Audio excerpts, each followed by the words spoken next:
हमारी कोशिश रही है कि हमारे जो मेन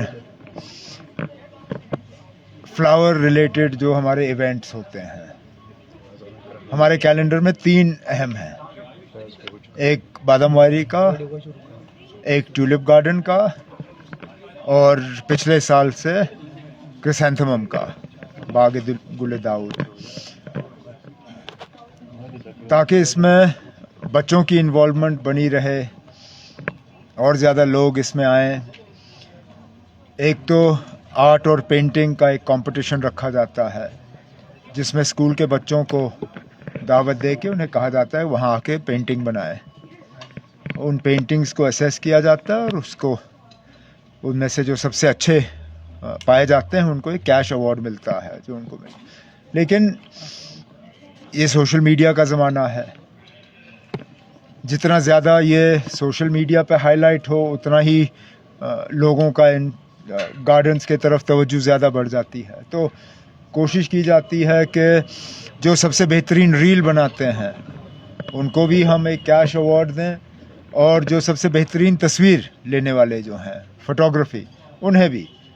तो इसमें टेक्नोलॉजी और पुराने अंदाज का हाथ से बना हुआ पेंटिंग, दोनों को जो है रिकग्नाइज़ किया जाता है। अच्छी बात है, कई सारे स्कूलों के बच्चों ने आज इनाम लिया और उम्मीद करते हैं कि अगले साल और ज़्यादा बच्चे जो हैं इसमें बढ़ चढ़ के हिस्सा लेंगे। उमर साहब, कल आपने भी ट्वीट किया था सुखबीर सिंह बादल पर जो हमला हुआ था, कैसे देखिए? जनाब, कल तो जनाब डॉक्टर फारूक अब्दुल्ला साहब ने तफसीलन इस मामले में आपसे बात की। इसकी हम पुरजोर मजम्मत करते हैं और ऐसे हमले नहीं होने चाहिए। इससे पहले भी अमृतसर में एक हमला हुआ था, उसके बाद कहा था कि इनकी सिक्योरिटी का खास ख्याल रखा जाएगा। Z+ सिक्योरिटी है, लेकिन कहाँ का Z+? दूसरी बार हमला हुआ, इस बार तो ज़ख्मी भी हुए, अस्पताल उन्हें ले जाना पड़ा इलाज के लिए। एक तो इस तरह के हमले और ना हो, क्योंकि जमहूरियत में इन चीज़ों की ज़रूरत नहीं है। आपको अगर किसी के ख़िलाफ़ कोई नाराज़गी है, इलेक्शन में आप वो नाराज़गी का इजहार कर सकते हो। हमला करना जो है वो जमहूरियत के लिए बहुत ही ज़्यादा ख़तरनाक है। उमर साहब, आप इंडस वाटर ट्रीटी के खिलाफ है। नवाज शरीफ ने बोला है कि every drop of water is a drop of blood. हाँ, हमारा खून ना, हम तो यही तो कहते आए हम कि हमारा खून चूसा गया। शुक्र है नवाज शरीफ साहब को अकल आई। ये हम लोगों का खून चूसा गया है, ये हमारी दरियाएं हैं, इस पे पहला हक हमारा बनता था। कहने के लिए तो पाकिस्तान वाले कहते हैं हम कश्मीरियों के बड़े हमदर्द हैं, लेकिन जब पानी पे बात आ जाती है तो उनकी हमदर्दी गायब हो जाती है। कहाँ थी उनकी ये हमदर्दी जब हमारी दरियाएं हमें इस्तेमाल करने की इजाज़त हमसे छीनी गई? 6 दरियाओं में से 3 जो हैं वो पंजाब के जो थे वो इंडिया ने रखे, और जो हमारी 3 दरियाएं हैं उनको पाकिस्तान के हवाले किया। तब से लेके आज तक इस इंडस वाटर ट्रीटी का हम खमियाजा भुगत रहे हैं। हम ना चिनाब से पीने का पानी निकाल सकते थे, ना तुलबुल पे बैराज बना के जहलम को हम नेविगेशन के लिए इस्तेमाल कर सकते थे, ना हम अपने किसी दरिया पे बड़ा डैम बना के पानी रोक सकते थे। तो चलिए, अच्छा है उन्होंने कहा कि ये ड्रॉप ऑफ ब्लड, सही कहा उन्होंने, ये हमारा खून चूसा गया है। और अब इंडस वाटर ट्रीटी कैंसिल हुआ है, ये कैंसिल ही रहना चाहिए ताकि हम इस पानी का सही इस्तेमाल करें। उमर साहब, पिछले 3-2.5 साल से हम देख रहे हैं कि जो PRI है वो बिल्कुल डिफंक है। इवन की जो कमीशन ने रिपोर्ट भी गवर्नमेंट को सौंपी है, तो क्या इस साल एक्सपेक्टेशंस हैं कि लोकल बॉडी के इलेक्शंस होंगे? उचित समय पे लोकल बॉडी के इलेक्शन होने हैं, क्यों नहीं होने, एट दी अप्रोप्रिएट टाइम, इतना ही कहूँगा। उमर साहब, आपने जंतर मंतर बोला था कि ये एंड नहीं है, ये स्टार्ट है, स्टेट रेस्टोरेशन। रिपोर्ट्स आ रही है कि नेशनल कॉन्फ्रेंस बोल रही है कि लॉन्ग मार्च होना चाहिए Srinagar to Leh for restoration. मैं ले जाके क्या करूँगा? Jantar Mantar, Srinagar to Jantar Mantar, long march. अच्छा, कौन आप कर रहे हो? सुनने में आया NCC प्लान कर रही है। अच्छा, कर रहे होंगे। उन्होंने अपने प्लान मेरे साथ शेयर नहीं किए, शेयर करने दीजिए। Next, what would be your obviously we're not going to discuss it with you first. We will discuss it amongst ourselves. There are many options. Now, apparently, I hear my party is planning a long march. अगर वो अच्छी बात, no, it's not a wrong thing. अच्छी बात है. The country needs to remember that we were promised, and it wasn't a normal promise.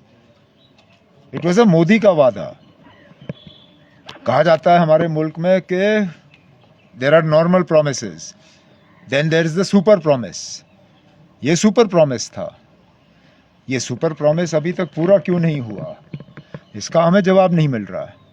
लेकिन जैसे मैंने कहा, जंतर मंतर इस सिलसिले का खात्मा नहीं था, इसकी शुरुआत थी. आगे जाके क्या करना होगा वो हम देख लेंगे. Umar sir, you have been in the government for last almost 2 years.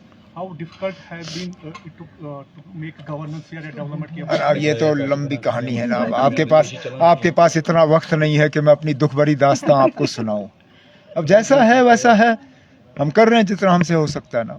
अब अभी वक्त है ना. अब ये टॉपिक तो हम बार बार छेड़ते रहेंगे. ना मैं इस टॉपिक पे कभी खामोश रहा हूँ ना रहूँगा.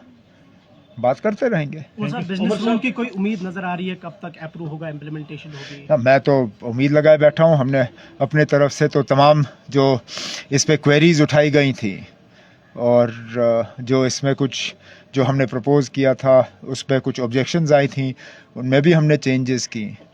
अब हम इंतज़ार कर रहे हैं कि वो इम्प्लीमेंट होना चाहिए. हमने अपने तरफ से तमाम फ्लेक्सिबिलिटी दिखाई, यहाँ तक कि इनफॉर्मली हमने उसको शेयर भी किया. अब कुछ दिनों के बाद दिल्ली जाके ऑनरेबल होम मिनिस्टर साहब से मुझे मुख्तलिफ चीज़ों पे बात करनी है. इस पे भी बात कर लूँगा. आप सिर्फ बिजनेस रूल्स के हवाले से हमारे रिजर्वेशन की बात करें. जो रिजर्वेशन पे कुछ सवाल उठाए गए थे, उनका कैबिनेट ने जवाब भी दिया. जवाब हमारे कायदे के तहत ऑनरेबल एलजी साहब को भेजा गया. उसके बाद क्या हुआ, कोई हमें बताए ना. हमारे जवाब को क्या दिल्ली भेजा गया है, क्या उसकी मंजूरी हुई है? क्योंकि कहीं ऐसा ना हो कि जेनजी वाला सिलसिला यहाँ पे भी शुरू हो और उसके लिए फिर हम कसूरवार नहीं होंगे. हमने अपना काम कर लिया, हमने जवाब दिया, हमने जस्टिफाई किया कि रिजर्वेशन में जो तब्दीली लानी है उसको किस तरह जस्टिफाई कर रहे हैं हम. लेकिन ये लोग अब हमारे कैबिनेट के फैसलों को इस तरह दबा के रखें, अच्छी बात नहीं है. सर, कश्मीरी पंडित को जो थ्रेट मिला है उसके बारे में आप क्या कहेंगे? बिकॉज हम तो बार बार सुनते आ रहे हैं कि मिलिटेंसी का खात्मा हुआ है, अब कोई रहा नहीं. लेकिन फिर ये थ्रेट कहाँ से? और जो सिक्योरिटी अरेंजमेंट्स के लिए ज़िम्मेदार हैं, उन्हें ये थ्रेट्स लाइटली नहीं लेने चाहिए. 1-2 साल पहले आपको याद होगा टारगेटेड किलिंग्स हुई, पर्टिकुलरली अगेंस्ट माइनॉरिटी कम्युनिटी. मैं कितनों के नाम लूँ जिनको निशाना बनाया गया. यहाँ तक कि कई सारे मुलाजिम जो हैं वो यहाँ से भागने की तैयारी कर रहे थे, उनको उनके कैंपों में जो है गिरफ्तार करके लगभग रखा गया. गेट पे ताले लगे. तो इस थ्रेट को लाइटली नहीं लेना चाहिए. इसके पीछे जो लोग हैं उस पर कार्रवाई होनी चाहिए और इन लोगों की सिक्योरिटी का पूरा बंदोबस्त रखना चाहिए.